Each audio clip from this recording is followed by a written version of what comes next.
యాదాద్రి భువనగిరి జిల్లా ఆలేరులో మహిళా నాయకుల విస్తృత స్థాయి సమావేశం జరిగింది. చట్టసభల్లో 33% రిజర్వేషన్ను వెంటనే అమలు చేయాలని కోరారు. చేతిలో సెల్ ఫోన్ ఉంది, ఈ ప్రపంచాన్ని అంతా కూడా చూడగలుగుతున్నాం. ఈ సెల్ ఫోన్ లో దుష్టుడెవడో దుర్మార్గుడెవడో దేవుడెవడో కూడా చెప్పాల్సిన బాధ్యత మన మీదనే ఉంది. కాబట్టి మనమంతా కూడా దుష్ట శక్తిని ఎదుర్కోవాలంటే మనం కూడా ఒక శక్తులుగా మారాల్సిన అవసరం ఉంది. మహిళా శక్తి దాంట్లో చాలా గొప్పది. మనం ఎందరో నారీమణులకు చూస్తున్నాము. అదే మన మొట్టమొదటి ప్రధానమంత్రి మన ఇందిరాగాంధీ గారు మహిళా ప్రధానమంత్రి. నేను ఒకటే అడుగుతున్నా బీజేపీ వాళ్ళను, ఎందుకన్నా మిమ్మల్ని మీరు మహిళలంటే నేను సహించరు ఎందుకు అని అడుగుతున్నాను.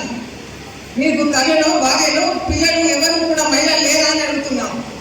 ఇవాళ మొట్టమొదటిగా ప్రధానమంత్రిగా ఇందిరాగాంధీ గారు ఉన్నారు, స్పీకర్గా వీరన్ కుమార్ గారు ఉన్నారు, చాలా మంది కూడా ప్రతిభా పాటిల్ గారు ఉన్నారు. ఇది ఒకటే కాదు, ఎంతో మంది గవర్నర్లుగా అలాగే ముఖ్యమంత్రులుగా చేసిన ఘనత కాంగ్రెస్ పార్టీ.